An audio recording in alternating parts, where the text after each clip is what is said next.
My best friend refused to come home from vacation after her daughter attempted suicide, then accused me of kidnapping her for taking her daughter in. When I confronted her, she scoffed and said she did it for attention. I just stared at her. That was 6 months ago. This morning, she was crying outside a courtroom she wasn't allowed in. My best friend Claire had always dreamed of being a mother. Ever since we were teenagers, she'd constantly talk about what kind of mom she'd be and how many kids she'd have. So when Julia was born, Claire was over the moon, and I was just as happy. I'd never seen her glow so bright. Our daughters, Julia and my Emma, grew up together like sisters, spending weekends and holidays at each other's houses. Fast forward 15 years, Claire asked if I could watch Julia for a week while she took a solo vacation to Bali. It wasn't unusual. Claire liked her breaks, and Julia practically lived at my house anyway. The first 2 days were fine, typical teen stuff, Netflix marathons, junk food, all of that. But on day 3, things took a turn. At dinner, I called Julia down from her room, but she didn't answer. Emma said she hadn't seen Julia since lunch, and a weird feeling settled in my stomach. I walked upstairs, knocked on her door, but got nothing. I tried opening the door, but it was locked. Julia never locked her door. Something was off. I grabbed the key from the hallway drawer and opened the door, my heart pounding. Julia was lying on her bed, barely breathing,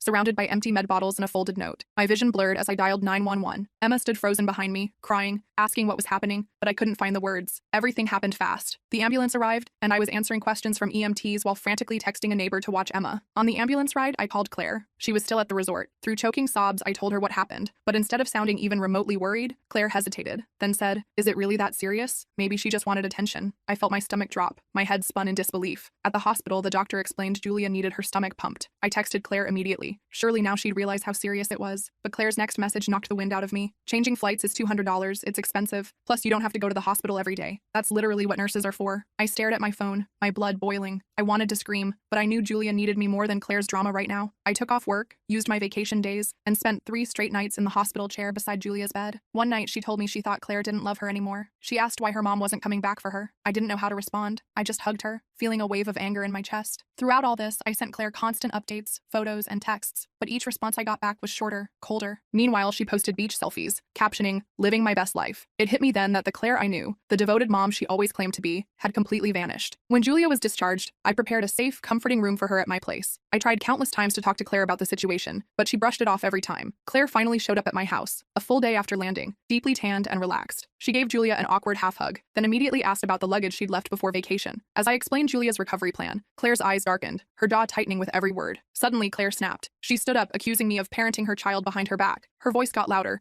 and she started shouting about me overstepping boundaries and blowing things out of proportion. "It was probably just for attention," she spat. That's when I heard a choked sob from the hallway. Julia stood frozen, tears streaming down her cheeks. Claire barely glanced at her daughter. My heart pounded. "Are you kidding me?" I shouted. I yelled at Claire that she chose the beach over her dying daughter, but Claire just scoffed, rolling her eyes. "Teens are dramatic. You should have known better." That was it. I snapped and unloaded everything. I told her she was selfish, that she'd consistently put herself first, that Julia's life was apparently only worth $200 to her. Claire's voice lowered, venomous and cold. "You don't understand what it's like needing a break from your kids." At that exact moment, something between us shattered completely. I saw who Claire really was, and I knew instantly our friendship was beyond repair. Claire grabbed Julia's bag and demanded she leave, but Julia locked herself in my bathroom, sobbing uncontrollably, refusing to go. And that's when Claire lost it. She began yelling, accusing me of kidnapping her daughter, and before I knew it, her phone was out, and she was calling the police. "Go ahead," I said. "Call them. Let's see what they think about a mother who wouldn't interrupt her vacation when her daughter attempted suicide." That only made Claire angrier. She stormed out and came back 20 minutes later with 2 police officers. She was actually claiming I was kidnapping her daughter. The officers looked uncomfortable when they realized the situation. I showed them Julia's discharge papers and tried to explain about the suicide attempt. Claire interrupted constantly, spinning some tale about me being obsessed with her daughter and trying to replace her as Julia's mother. "Ma'am, where is the minor now?" one officer asked. "She locked herself in the bathroom because she's afraid to go with her mother," I explained. The female officer asked if she could try talking to Julia. She knocked gently on the bathroom door. "Julia, I'm Officer Martinez. Can we talk for a minute?" After some coaxing, Julia unlocked the door. She looked terrible, red-faced and trembling. The moment she emerged, Claire started in on her. "Julia, stop this ridiculous behavior right now. You're causing a scene for no reason." The officers exchanged glances. The female officer suggested they talk to Julia privately. Claire objected, but the male officer firmly told her they needed to hear from Julia directly. While they were talking, Claire paced the hallway, loudly complaining about me poisoning her daughter against her. Emma, who'd been sitting quietly in the waiting area, started recording Claire on her phone without anyone noticing. After about 15 minutes, the officers returned with Julia. Officer Martinez said, "This seems beyond our jurisdiction. This is a family matter that needs professional intervention." She made a call, and a CPS worker named Ms. Thompson arrived about an hour later. Ms. Thompson interviewed Julia privately, while Claire continued her tirade about me in the hallway. When Ms. Thompson finished talking with Julia, she suggested that Julia stay somewhere she felt safe for 72 hours, while proper evaluations could be conducted. Claire looked like she might explode, but apparently realized making another scene in front of CPS CPS wouldn't help her case. Fine, 72 hours. But I want to get some of her things from the guest room. I didn't trust Claire to be alone anywhere near Julia, so I went with her to collect Julia's belongings from my house. As soon as we were upstairs, Claire turned on me. You think you've won? I'm going to destroy your life for this. Julia is my daughter, not yours. I'll make sure everyone knows what kind of person you really are. What Claire didn't know was that Emma had followed us upstairs and was recording from the hallway. On the recording, you can clearly hear Claire say, "I don't even want to deal with a moody teenager. Do you think I enjoy this?" When Claire left, she slammed every door she could find and peeled out of our driveway fast enough to leave tire marks. Her parting words were that she'd be back with real authorities who would take her side. I called my sister immediately. She's a family attorney, and I needed advice ASAP. She told me to document everything, every text, every interaction, every witness. Start a journal, save screenshots, record dates, and times of everything. That night, my phone blew up with messages from mutual friends. Claire had started posting on social media that I was mentally unstable and had kidnapped her daughter. Some friends were asking what was going on. Some were already taking Claire's side, and others were sending supportive messages. I couldn't believe how quickly everything had fallen apart. Just a week ago, Claire and I were planning our annual summer beach trip together. Now she was publicly accusing me of kidnapping, and I was hiding her daughter from her. The next morning, I took Julia to her scheduled therapy appointment. I was waiting in the reception area when Claire barged in, demanding to participate in the session. I'm her mother. I have every right to be there. The therapist, Dr. Chen, came out to the waiting room when she heard the commotion. She calmly asked to speak with Claire privately before making any decisions. Claire went with her, leaving me and Julia in the waiting room. Are you okay? I asked Julia. She looked down at her hands. There's something I haven't told anyone, she whispered. The reason I did what I did, I found messages on Mom's phone. She was texting her friend Leah about how much she resents being a mother, how she wishes she could just leave and never come back. My heart broke for her. Julia, I'm so sorry. I'm scared to tell the therapist or the CPS lady. What if they make me go to a foster home or something? I took her hand. You should tell Dr. Chen everything. The more she knows, the better she can help. And you always have a home with us, no matter what. About 20 minutes later, Dr. Chen emerged looking concerned. Claire stormed out behind her, yelling that Dr. Chen was biased and unprofessional. She didn't even look at Julia as she left. Dr. Chen asked to speak with both Julia and me. She recommended continued professional support for Julia and suggested it would be best if Julia remained in a stable, supportive environment, meaning our home, at least temporarily. Back at my house, we got a notice that Claire had filed for an emergency custody hearing. I started to panic, but then Ms. Thompson from CPS called. She explained that Dr. Chen had filed a report expressing serious concerns about Claire's parenting. The emergency hearing had been postponed pending a formal investigation. That should have been a relief, but it just marked the beginning of the battle. Claire started calling and texting Julia constantly, alternating between guilt trips, "I guess you don't love me anymore," and love bombing, "You're my whole world, baby girl." Then she'd switch to messages like, "Stop exaggerating what happened," and "You're making me look bad." Julia showed me all the messages, and I helped her block her mother's number while documenting everything for CPS. It broke my heart to see Julia having to protect herself from her own mother. News about the situation spread through our social circle. Most of our friends were supportive once they understood what had happened, but Claire managed to convince a few people that I was trying to steal her daughter. These friends started calling me and even showing up at my house to talk some sense into me. One afternoon, I decided to take the girls for ice cream, hoping to get away from the stress for a bit. In the parking lot of the ice cream shop, we ran into Claire's best friend, Megan. She immediately pulled out her phone and started filming us, yelling about parental alienation and how I was brainwashing Julia. I hustled the girls back to the car while they both cried. This is my life now, documenting everything, consulting with my sister about legal options, supporting Julia through her recovery, and trying to shield both girls from Claire's increasingly erratic behavior. The CPS investigation is ongoing, and Julia's school counselor has been calling me with concerns since Julia hasn't been attending. I keep asking myself how we got here. How did 15 years of friendship disintegrate so completely? And more importantly, how did I never see this side of Claire before? Was she always like this, and I just didn't notice? Or did something change? Whatever the case, I'm committed to being there for Julia for as long as she needs me. She deserves to feel safe and loved, and if Claire can't provide that, then I will. But I'm scared about what Claire might do next. She's already proven she'll go to extreme lengths, even calling the police with false accusations. What happens when the 72-hour period is up? What happens if the courts send Julia back to her? I'm trying to take it one day at a time, but the stress is overwhelming. Emma is worried about her friend. My husband is supportive but concerned about the legal implications, and I'm just trying to keep everything from falling apart completely. The CPS 72-hour cool-down period was almost up, and I was a nervous wreck about what would happen next. Julia hadn't slept through a single night without nightmares since her hospital stay. I'd hear her crying at 2 a.m. and find her sitting in the hallway between our bedroom and Emma's room,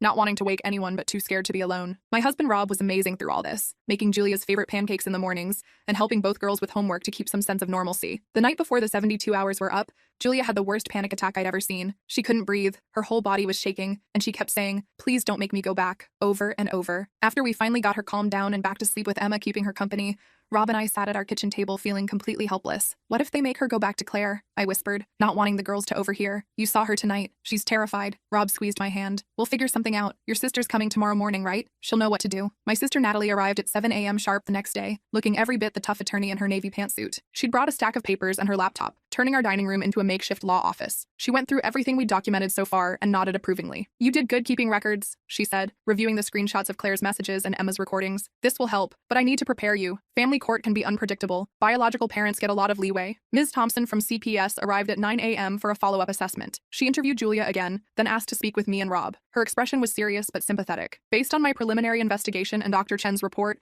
I'm recommending temporary guardianship be granted to you while we complete a more thorough assessment, she told us. However, Claire has hired an attorney who's fighting this hard. There's going to be a hearing tomorrow. I felt a wave of relief followed immediately by dread about facing Claire in court. As if on cue, my phone buzzed with a text from Claire. Hope you enjoyed playing mommy. See you in court tomorrow. The rest of the day was a blur of preparation. Natalie coached Julia on what to expect if the judge wanted to speak with her. Rob took Emma to his parents' house. We decided it was better if she wasn't around for the stress of the hearing. I could barely eat or sleep, my mind racing with worst-case scenarios. The family court was smaller than I expected, more like a conference room than the dramatic courtrooms you see on TV. Claire was already there when we arrived, sitting beside a slick-looking attorney in an expensive suit. She didn't acknowledge us, just stared straight ahead with a slight smirk on her face. Julia gripped my hand so tight it hurt. I could feel her trembling next to me. Natalie kept a reassuring hand on her shoulder as we took our seats. The judge was an older woman named Judge Patel with reading glasses and a no-nonsense expression. She reviewed the case file for what felt like forever before addressing the room. I've reviewed the reports from Child Protective Services and Dr. Chen, as well as the hospital records, she said. I'd like to speak with Julia privately in my chambers. Claire's attorney immediately objected, claiming I had coached Julia. The judge overruled him and led Julia away. Those 15 minutes were the longest of my life. Claire kept glaring at me from across the room while her attorney whispered to her. When they returned, Julia looked drained but somehow calmer. Judge Patel adjusted her glasses and addressed the court. Based on all evidence before me, including my conversation with Julia, I'm granting temporary guardianship to Mr. and Mrs. Reynolds for a period of 30 days, during which time a complete family assessment will be conducted. Claire gasped audibly. Her attorney started to object, but Judge Patel wasn't finished. Mrs. Davis will have supervised visitation twice weekly at the Family Services Center. Additionally, I'm ordering Mrs. Davis to complete a psychological evaluation and attend parenting classes before the next hearing. Claire stood up, her face red. This is ridiculous. She's my daughter. Mrs. Davis, control yourself or I'll hold you in contempt, Judge Patel warned. This temporary arrangement is in your daughter's best interest until we can fully assess the situation. The look Claire gave me as we left the courtroom was pure hatred. She brushed past Julia without a word and stormed out, her attorney rushing after her. In the parking lot, Julia collapsed against me in tears, but they were tears of relief. I don't have to go back, she kept saying. I don't have to go back. Not for at least 30 days, Natalie clarified gently. And hopefully not after that either. But we need to be prepared for a longer battle. She wasn't wrong. The 30-day temporary guardianship was just the beginning of what turned into a war. Claire missed her first 2 supervised visits, then showed up to the third one with a brand new attitude and expensive gifts for Julia. The supervisor's report noted that Claire seemed more interested in taking selfies with Julia to post online than actually connecting with her daughter. Then came the social media campaign. Claire posted daily about being a mother fighting to get her daughter back, and how I was a mentally unstable woman obsessed with her child. She twisted everything, claiming Julia's hospital stay was due to an accidental overdose, not a suicide attempt, and that I was exploiting a teenager's mistake to kidnap her. Some of our mutual friends actually believed her. Jessica, who I'd known for 10 years, texted me that I should stop the drama and give Claire her daughter back. Michael, another longtime friend, left a voicemail saying he was disappointed in me for coming between a mother and child. The worst part was the impact on Julia. She'd start to make progress in therapy, then see one of her mom's posts or hear about Claire's latest lies, and she'd spiral again. One night, she showed me a group chat where her former friends from Claire's neighborhood were calling her a liar and attention seeker. She was devastated. Why doesn't she just let me go? Julia sobbed. If she doesn't even want me, why is she fighting so hard? I didn't have a good answer. All I could do was hold her and promise we wouldn't give up. Emma was struggling too. She'd lost friends whose parents sided with Claire, and she was dealing with nasty comments at school, but she stayed fiercely loyal to Julia, even getting suspended for a day after confronting a kid who was spreading rumors about Julia's fake suicide attempt. 3 weeks into the temporary guardianship, Claire escalated things again. She showed up at Julia's therapy appointment, creating such a scene that security had to escort her out. That same day, someone keyed my car in the office parking lot with the word thief scratched into the driver's door. I couldn't prove it was Claire, but the timing wasn't exactly subtle. Rob was getting worried about security. He installed cameras around our house and changed the locks after Julia mentioned that Claire had a spare key from when she would house sit for us years ago. It felt paranoid, but necessary. The 30-day review hearing approached quickly. Ms. Thompson had completed her assessment and recommended extending my guardianship for at least 6 months. Dr. Chen provided a strong report about Julia's progress in therapy and the damage that would be done by forcing her to return to Claire's custody. We felt cautiously optimistic. Then, 2 days before the hearing, we were blindsided. Claire's attorney filed an emergency motion claiming Julia's father Mark wanted custody. This made no sense. Claire had always told us Mark abandoned them when Julia was a baby and wanted nothing to do with his daughter. Julia had never even met him. Natalie was furious. This is a delay tactic, she explained. They know they're losing, so they're throwing in a complication to buy time. The judge postponed the hearing by 2 weeks to investigate the father's claim. I was beside myself with frustration, but Natalie saw an opportunity. If Mark really is in the picture, maybe we should talk talk to him, she suggested. Claire's painted him as the villain for 15 years, but what if that's not the full story? Julia was hesitant but curious about the father she'd never known. With her permission, Natalie hired a private investigator who tracked down Mark Hansen in a town about 3 hours away. He was remarried with 2 young kids and worked as an architect. Nothing about him matched Claire's description of a deadbeat who abandoned his family. I was nervous about contacting him. What if he was terrible, or wanted nothing to do with Julia? But we needed to know the truth. Natalie called him first, explaining the situation professionally. To our surprise, Mark asked to video chat with all of us that same evening. When his face appeared on the screen, I was struck by how much Julia resembled him. Same green eyes, same chin. He looked nervous, but eager. "Julia," he said, his voice catching. "I can't believe it's really you." Julia was speechless, staring at the father she'd never met. I squeezed her shoulder supportively. Mark explained his side of the story, and it was nothing like what Claire had told us. He and Claire had dated in college, and she got pregnant unexpectedly. They tried making it work, but split up when Julia was 2. He paid child support and had regular visitation until Julia was 4. Then Claire got a job opportunity in our city and moved 200 miles away. She promised we'd work out a new visitation schedule, Mark explained. But then she started making excuses. Julia was sick, she had plans, the timing wasn't good. Eventually, she stopped answering my calls completely. He'd hired an attorney and fought for visitation, but Claire kept changing addresses and jobs. He sent birthday and Christmas gifts that were never acknowledged. When Julia was 7, he received a cease and desist letter from Claire's attorney claiming his harassment was causing Julia emotional distress. The letter said Julia was afraid of me and didn't want contact, Mark said, his voice breaking. "I didn't want to traumatize my daughter, so I backed off. I kept paying child support through the state system, but Claire made it clear I wasn't welcome in Julia's life." He showed us a box of returned letters and cards he'd sent over the years. He'd kept track of Julia through distant mutual friends and social media,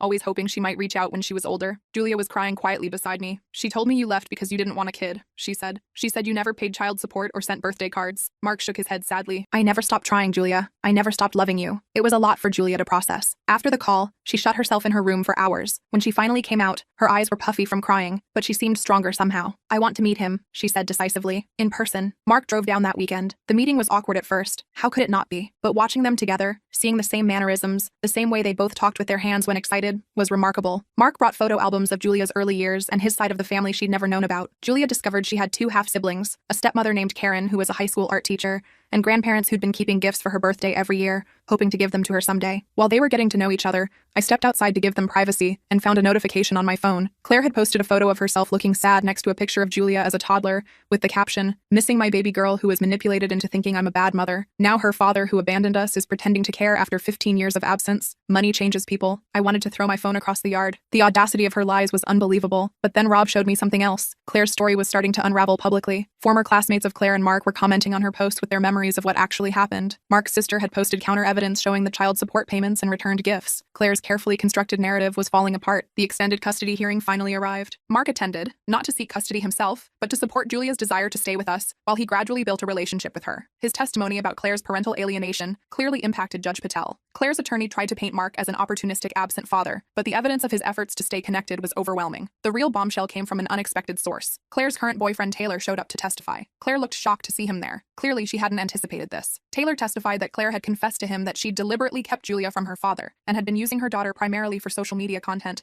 about being a dedicated single mom. Claire completely lost it in the courtroom, screaming that Taylor was lying because she dumped him. Judge Patel had to threaten her with contempt of court again to restore order. When the dust settled, Judge Patel extended my guardianship of Julia for 6 months, with Claire limited to supervised visitation once a week. She also granted Mark visitation rights and ordered family therapy for all parties involved. Claire was required to complete parenting classes and individual therapy before the court would reconsider her custody position. Outside the courtroom, Claire stormed up to me, her face twisted with rage. "This isn't over," she hissed. "You've turned everyone against me, but I'll get my daughter back." Mark stepped between us. "Claire, that's enough. This isn't about you versus Sarah. It's about what Julia needs right now." Claire ignored him, focusing her fury on me. "You think you're so perfect. Such a great mother. I'll make sure everyone knows the truth about you." Taylor, who was still nearby, pulled Claire away before security needed to get involved. I was shaking as we left the courthouse, but Julia looked calmer than she had in weeks. She'd stood up to her mother in court, telling Judge Patel clearly that she didn't feel safe with Claire and wanted to stay with us. It had taken tremendous courage. Life settled into a new normal for a few weeks. Julia continued therapy twice weekly. She started visiting Mark and his family on occasional weekends, building a relationship gradually. She even returned to school part-time, with a modified schedule and support from the school counselor. Claire, meanwhile, attended exactly 1 parenting class before dropping out. She skipped her first 2 supervised visits with Julia, then showed up to the 3rd one smelling of alcohol, causing the supervisor to end the visit early. She continued her social media campaign, but was getting less and less sympathy as more people learned the truth. I thought things were finally calming down until I got a call from the school one afternoon. Julia had received dozens of text messages from unknown numbers calling her horrible names and telling her to just finish the job right this time. Someone had distributed her phone number and encouraged this targeted harassment. The school counselor had found her having a panic attack in the bathroom. I rushed to pick her up, and we went straight to the police station to report the cyberbullying. The officer was sympathetic but not optimistic about tracing anonymous texts. He took took screenshots of everything and filed a report, suggesting we change Julia's phone number immediately. That night, while Julia was finally sleeping with the help of anxiety medication Dr. Chen had prescribed, I sat in the kitchen with Rob trying to figure out our next steps. That's when Emma showed me something disturbing she'd found online. A fake profile of Julia had been created, supposedly confessing that she'd made up the SSI'd attempt for attention and saying horrible things about herself. "Mom, I think Aunt Claire made this," Emma said quietly. She'd started calling Claire Aunt Claire, instead of just Claire only recently, as if trying to create distance from someone she'd once loved. Look at these phrases: seeking attention, and causing drama for no reason. That's exactly how she talks. She was right. It was Claire's language, Claire's accusations, just put into Julia's mouth. We reported the fake profile and got it taken down, but the damage was already spreading through Julia's social circles. The next day, Julia didn't want to get out of bed. I didn't push her. She'd been through enough. I called her therapist, who suggested an emergency session that afternoon. I was working from home to keep an eye on her when someone started pounding on our front door. It was Claire, looking disheveled and angry. I opened the door just enough to talk to her, keeping the security chain on. "Where is she? I know she's here. I want to see my daughter now," Claire demanded. "Claire, you know you only have supervised visitation. If you want to see Julia, you need to schedule it through family services." "That's bullshit and you know it. You've poisoned everyone against me. Julia, Mark, even Taylor. You've ruined my life." I tried to remain calm. "Claire, please leave. You're violating the court order by being here. I'm not going anywhere until I see Julia." She tried to push the door open, but the security chain held. "I'm calling the police," I warned her. "Go ahead. Call them. They can't keep a mother from her child forever." I closed the door and immediately dialed 911. Claire continued pounding and shouting. Upstairs, I could hear Julia crying. I texted Rob, who was at work, letting him know what was happening. The police arrived within minutes. Claire immediately switched to a tearful, vulnerable persona, claiming she was just a concerned mother trying to check on her daughter after hearing she wasn't in school. The officers, thankfully, had been briefed on our case and knew about the court orders in place. They firmly but politely escorted Claire off our property, warning her that she could be arrested if she returned. As they were leaving, Claire looked back at the house and shouted, "I'll never stop fighting for her. Never." The incident shook all of us. Julia was terrified that Claire would come back when the police weren't around. Emma was angry, saying she wished Claire would just disappear. Rob started talking about installing better security systems, maybe even moving to a different neighborhood. Dr. Chen suggested that Julia write a letter to Claire, not to send, but to express all her feelings that she'd been bottling up. Julia spent hours on it, filling pages with years of hurt, confusion, and anger. When she finally let me read it, I was struck by her insight and maturity. "I think I understand now," she wrote. "Mom never really wanted me for me. She wanted what I represented, the perfect daughter for her perfect mom image. When I started having my own problems and opinions, I didn't fit her story anymore. But I'm not a character in her story. I'm a real person." Reading those words broke my heart, but also filled me with pride for this incredible young woman. Despite everything, Julia was finding her voice and her strength. A week later, we got news that would change everything again. The police had traced the anonymous harassing text to a burner phone purchased at a convenience store near Claire's apartment. The store had security footage of Claire buying the phone. Additionally, Taylor had provided the police with messages where Claire discussed her plans to make Julia regret choosing Sarah over me and teach her a lesson about loyalty. Claire was arrested for cyberbullying, harassment, and violating the restraining order. She was released on bail the next day, but the damage to her case was irreparable. Her lawyer withdrew, and the court suspended even her supervised visitation pending criminal proceedings. The news spread quickly through our community. Former friends who had sided with Claire now reached out to apologize to us. Julia received supportive messages from classmates who had previously believed the rumors about her. The tide had turned completely. Mark invited Julia to spend a weekend with his family, a big step that she was finally ready for. Watching her pack her overnight bag with excited nervousness reminded me that despite all the trauma, she was still just a teenager with normal teenage emotions. I felt a pang of sadness, wondering if this was the beginning of her moving on from us, but I quickly pushed that thought aside. This was what healing looked like. The weekend with Mark went surprisingly well. Julia came home with stories about her half-siblings, aged 7 and 9, who apparently thought their big sister was the coolest person ever. She'd helped her stepmother Karen with an art project, and discovered they shared a love of photography. Mark had taken her hiking to his favorite spot overlooking the valley, something they discovered they both enjoyed. "It's weird," Julia told me as I helped her unpack. "Being there feels both totally new and somehow familiar at the same time. Like, Mark has some of the same habits I do. We both organize our books by color instead of author, and we both hate the crusts on sandwiches. Biology is pretty amazing that way," I said, folding her sweater. "How do you feel about everything?" Julia sat on her bed, thoughtful. "I'm still processing it all. I keep thinking about all the years I believed Mom's lies about him, all the birthdays and holidays we could have shared. It makes me angry but also sad. Like, what kind of mother keeps a kid from their dad who actually wants to be involved?" I didn't have a good answer. Claire's behavior defied logical explanation. The next morning, I was making breakfast when Julia came downstairs looking troubled. She handed me her phone,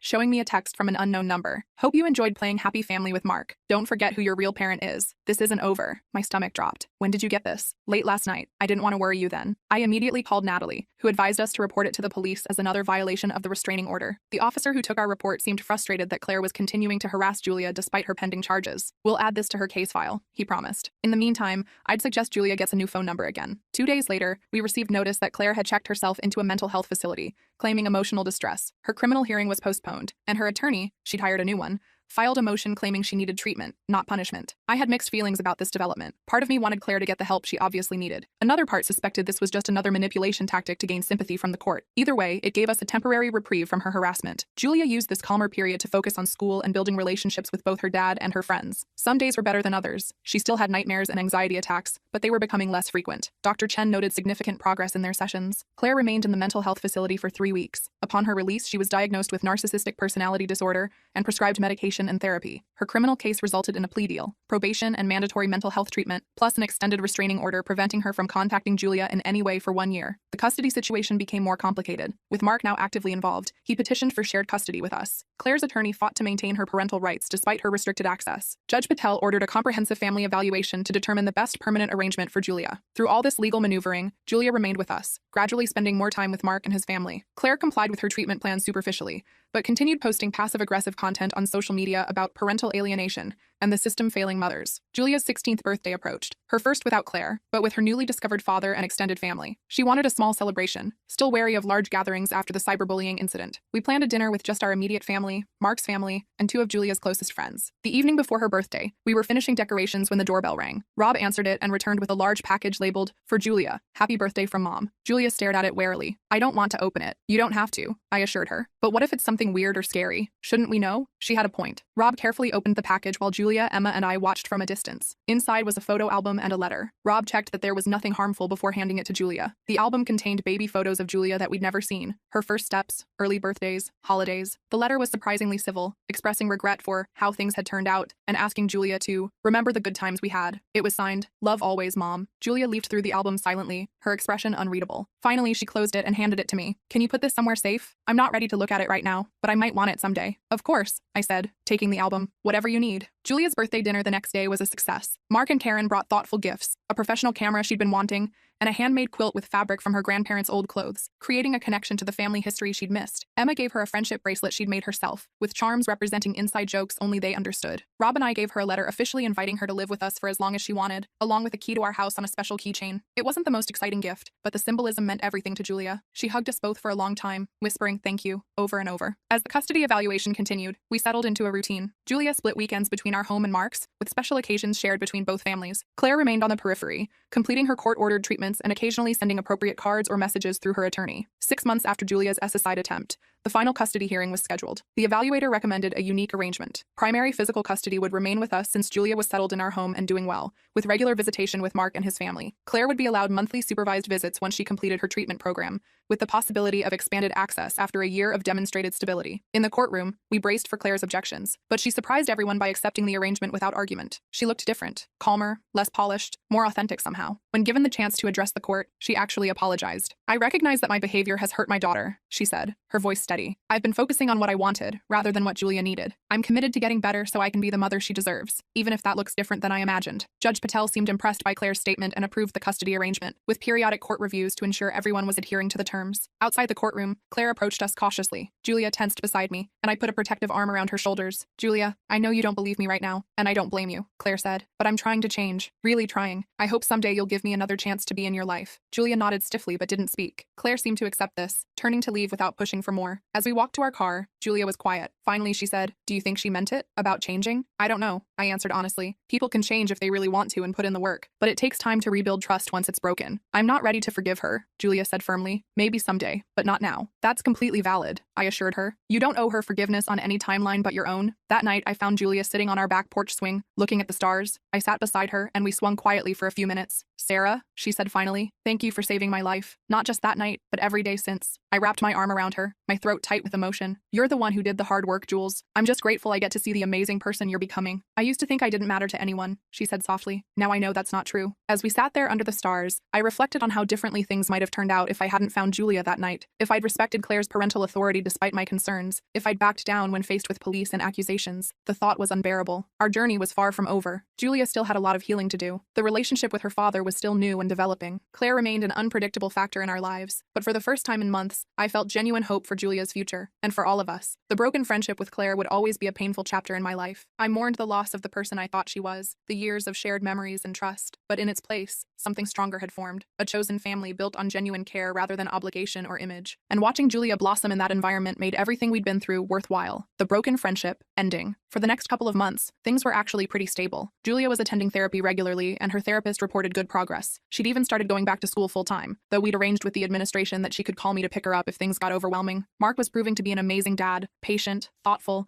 and totally committed to building a relationship with Julia at her pace, but I should have known Claire wouldn't stay quiet for long. Right after winter break, Julia came home from school looking upset. Apparently, Claire had created a whole Mother's Rights Facebook group specifically about our situation. She'd recruited some moms from Julia's old neighborhood and was posting daily about being separated from her child by a manipulative friend. The worst part was she'd posted old photos of Julia without permission, including some from her hospital stay. How did she even get those? Julia asked, her hands shaking as she showed me her phone. I never gave her permission to share these. I called Natalie immediately, and she helped us file a complaint for violation of the restraining order and unauthorized use of Julia's images. But the damage was already spreading online. Some of Claire's followers had found Julia's social media and were sending her nasty messages about being ungrateful to her mother. We thought we'd have to fight this new battle, but something unexpected happened. One of the moms in Claire's group, a woman named Diane, reached out to me privately. She'd joined thinking she was supporting a wronged mother, but after seeing some inconsistencies in Claire's stories, she'd done some digging. I found the court records, Diane wrote, and they don't match what Claire's telling everyone. I confronted her about it, and she went ballistic, accusing me of betraying her. I think several people are starting to see through her act. Sure enough, within days, Claire's support group imploded. Several members posted public apologies to Julia after discovering they'd been manipulated. Claire took down the entire group and went suspiciously quiet online. Do you think she's finally giving up? Rob asked hopefully one night after the girls had gone to bed. I shook my head. I don't think Claire knows how to give up. She's just regrouping. I was right. 2 weeks later, Julia came to me with another concerning development.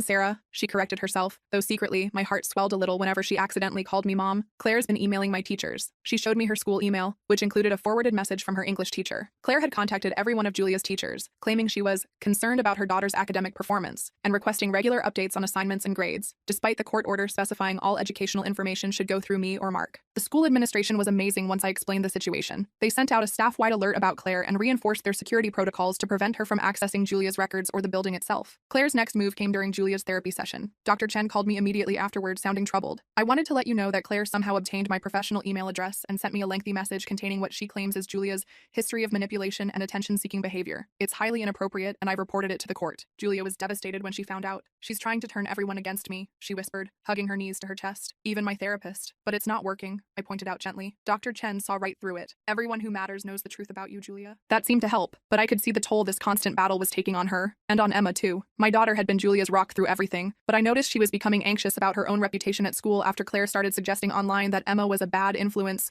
who encouraged Julia's rebellion. I found Emma crying in her room one night after seeing posts where some parents questioned whether their kids should hang out with those troubled girls from the Reynolds house. I sat on her bed and pulled her into a hug. I'm so sorry, sweetheart. This isn't fair to you. Emma wiped her eyes. I don't care what those stupid parents think. I just hate seeing Julia hurt over and over, and I'm scared about what Claire might do next. I was scared too, though I tried not to show it. I was also exhausted. Between work, legal issues, supporting both girls, and trying to maintain some semblance of a normal household, I was running on fumes. Rob was picking up tons of slack, but he was tired too. That's when Mark stepped up in a way I hadn't expected. He adjusted his work schedule to take Fridays off so he could help with school pickup and appointments. He started having Julia and Emma over on those afternoons, giving Rob and me a few hours to catch our breath each week. His wife Karen even dropped off homemade meals a couple times, saying simply, "We're family now. This is what family does." Just as I thought we might be finding a sustainable rhythm, the court scheduled a review of Claire's supervised visitation. There was a possibility they might expand her access if she'd complied with all requirements and shown improvement. 3 days before the review, Julia came to me in tears, showing me her phone. She'd received dozens of texts from unknown numbers with messages like lying bitch and attention whore, and everyone knows you're making this up. Some even contained threats. Maybe you should try killing yourself for real this time. I was horrified and immediately called the police. They took a report and said they'd try to trace the numbers, but admitted these harassment campaigns were often difficult to track. We got Julia a new phone number the same day, but the damage was already done. She had nightmares that night and could barely function the next day. At the visitation review hearing, we presented evidence of the harassment. The phone company had traced the text to a burner phone purchased at a convenience store near Claire's apartment. The store's security footage clearly showed Claire buying the phone, wearing a baseball cap but still easily identifiable. Claire's attorney tried to argue there was no definitive proof she'd sent the messages, but the judge wasn't buying it. Instead of expanding Claire's access, the judge maintained the supervised visitation schedule and ordered Claire to undergo a complete psychological evaluation before any changes would be considered. Outside the courtroom, Claire's attorney pulled me aside. "My client is experiencing financial hardship that's preventing her from attending all her mandated therapy sessions," he explained. "She's asked if you would consider reducing the child support you're receiving to offset those costs." I just stared at him. "I'm not receiving any child support. Claire hasn't paid a dime since Julia Julia came to live with us. The attorney looked genuinely surprised. But my client said she's been paying substantial support. She lied to you, I said simply. Check the court records. That evening, Julia seemed unusually quiet after her supervised visit with Claire. I found her sitting on her bed, staring at the wall. Everything okay, sweetheart? I asked, sitting beside her. Julia hesitated. She seemed different today, like really calm and nice. She brought some of my old books from when I was little and talked about normal stuff. That sounds positive, I said cautiously. Yeah, but Julia twisted her fingers together nervously. When the supervisor went to take a phone call,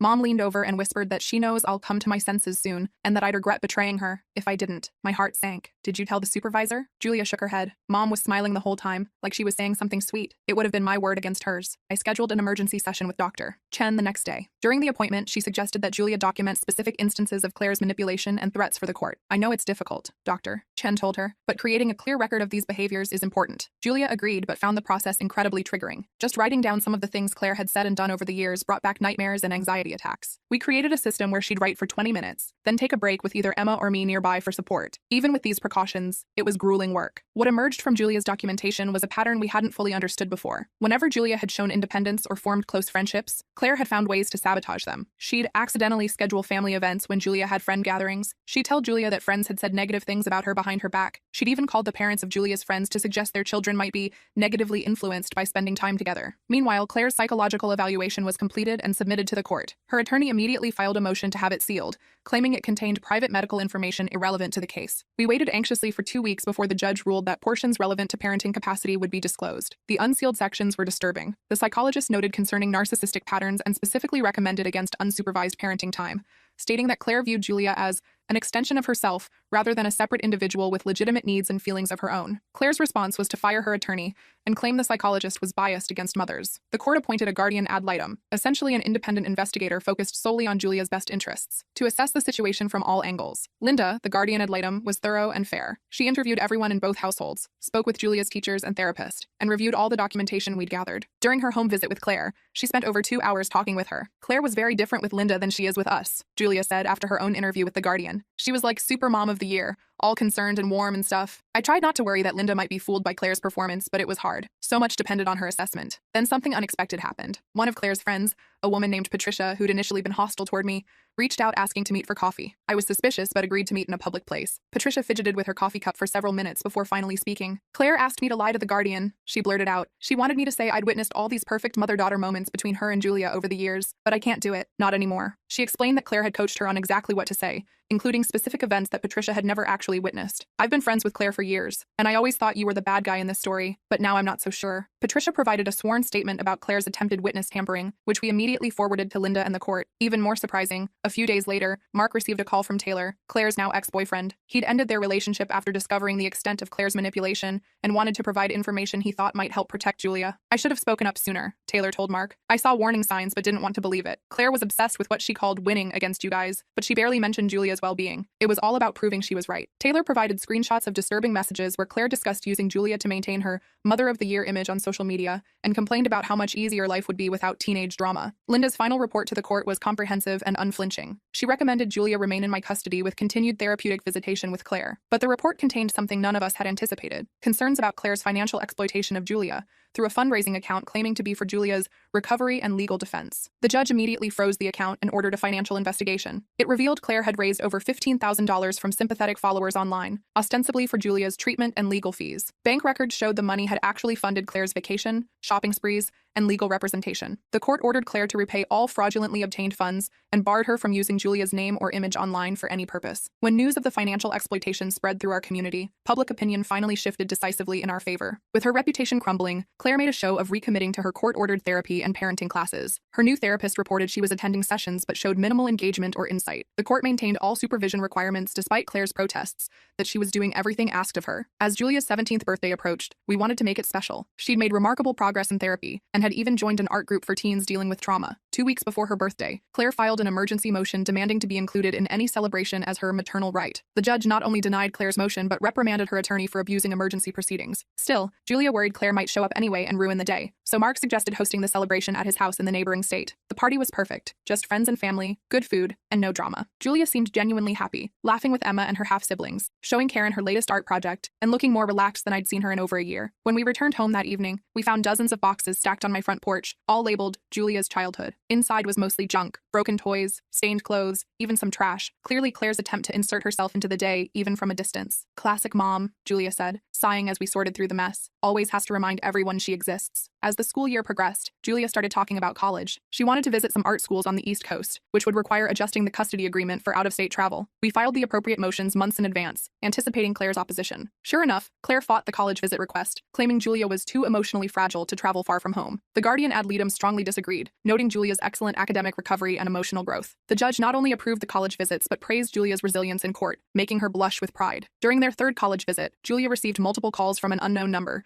which she ignored following our safety protocols. That night, she got a text with a photo of Claire standing outside the campus building they'd toured that day, clearly showing she'd followed them across state lines. We immediately contacted campus security and cut the visit short. The incident crossed a clear legal line, resulting in formal stalking charges against Claire. As the court date approached, her attorney proposed a comprehensive settlement on all outstanding issues. The offer seemed suspiciously reasonable at first glance. Claire would drop all custody claims in exchange for structured visitation, and Julia maintaining her mother's health insurance into college. But something felt off, so we requested a mediation session, rather than simply signing the agreement. In mediation, Claire initially appeared cooperative, even apologizing for any misunderstandings. But when discussion turned to Julia's college choices, her true motivation emerged. She insisted Julia attend her alma mater where Claire had connections, essentially trying to control Julia's college experience and regain access to her life. When we rejected that demand, Claire's facade crumbled completely. She accused Julia of being manipulated and ungrateful, her voice rising with each word until the mediator had to end the session. The mediator later recommended the court be informed of Claire's continuing control issues. Following the failed mediation, Claire escalated her online campaign again, but this time, her mother's rights group quickly imploded, as members realized they were being manipulated when Claire's documented actions didn't match her victim narrative. The criminal stalking case proceeded with solid evidence from the college incident. 2 days before the hearing, Claire checked herself into a mental health facility, resulting in a postponement of the proceedings. After a 3-week hospital stay, Claire emerged with a bipolar disorder diagnosis that she immediately tried to use as justification for all her actions. But the treating psychiatrist's report noted that mental health issues didn't explain the calculated nature of many of her behaviors. As Julia's 18th birthday approached, we were all aware of its significance. Once she turned 18, many court-mandated restrictions would naturally expire. Claire sent a certified letter announcing she would appear at our house at midnight when Julia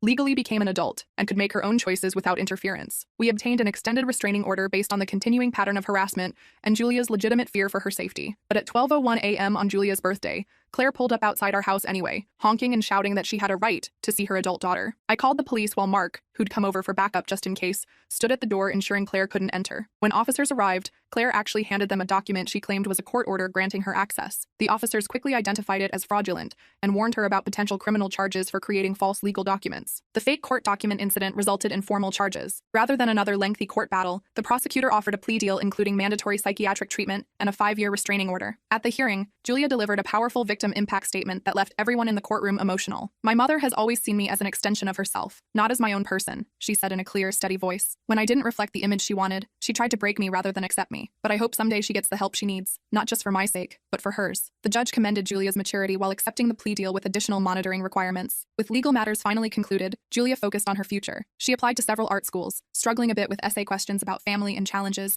but ultimately crafting honest responses that showcased her resilience. College acceptance letters started arriving in spring, with Julia receiving scholarships to 3 schools, including her top choice. The excitement was briefly tempered when we learned Claire had contacted the admissions office claiming Julia's applications contained fraudulent information, but the school quickly dismissed these allegations after we provided documentation. Julia chose a school 4 hours away, close enough to visit regularly, but far enough to feel independent. During orientation, she connected with the school's counseling center and student support services, establishing safety nets before classes even began. 2 weeks before move-in day, Claire sent a seemingly heartfelt letter apologizing and asking to meet just once before Julia left for college. But the letter contained subtle manipulations we'd learned to recognize, and Julia declined the meeting while acknowledging the apology. On moving day, as we packed the car with Julia's belongings, we spotted Claire's car parked down the street. Mark drove ahead to ensure she didn't follow us to campus, while I stayed with Julia, refusing to let Claire taint this milestone. After getting Julia settled in her dorm room, I found it hard to say goodbye. This wasn't how I'd imagined sending a child to college. All the complicated emotions of a normal send-off, plus the extra layer of protectiveness I felt toward this girl who'd become like my own daughter. "I'm going to be okay," Julia assured me, recognizing my hesitation. "I know what healthy relationships look like now, thanks to you and Rob and Mark and Karen. And you'll call if you need anything? Anything at all? I promise," she said, hugging me tight. "You're my family. That doesn't change because I'm in college." During her first month at school, Julia discovered Claire had somehow found her address and sent a package of childhood items. Campus security implemented mail screening and provided extra monitoring of her residence hall, but Julia handled the situation with remarkable composure. By Thanksgiving, when Julia returned home for the break, she seemed more confident and independent. She was thriving academically and had made several friends, including her roommate Casey, who came home with her for the holiday. An unexpected card arrived from Claire with news she'd moved to another state and was finally finding peace. Now, 2 years later, Julia is flourishing in college with a 3.8 GPA and a fantastic group of friends. She still sees a therapist occasionally, but mostly to process normal college stresses rather than trauma. She spends breaks and holidays alternating between our house and Mark's, with Emma visiting her at school whenever possible. She still receives occasional messages from Claire, who seems to have finally accepted the boundaries Julia has set. The messages are more respectful now, though they always contain hints of what their relationship could be. Julia maintains minimal contact on her own terms, not out of obligation, but as part of her own healing journey. Last week, Julia called with exciting news. Her artwork had been selected for a prestigious student exhibition. "They want me to bring family to the opening," she said. "So I need you, Rob, Emma, Dad, Karen, and the kids there. You're all my family. We wouldn't miss it for anything," I promised. The broken friendship with Claire will always be part of our story. The pain of losing someone I'd once considered a sister runs deep, and I sometimes still catch myself missing the person I thought she was. But what we've gained in return, this chosen family built around Julia's well-being, is more meaningful than I could have imagined. I watch Julia now, confident and thriving, pursuing her dreams without fear. I see Emma, whose unwavering loyalty to her friend taught her more about courage than any lesson could. I see Mark and his family, who opened their hearts to the daughter they'd been separated from. And I know that while blood might determine biology, true family is built through love, respect, and being there when it matters most.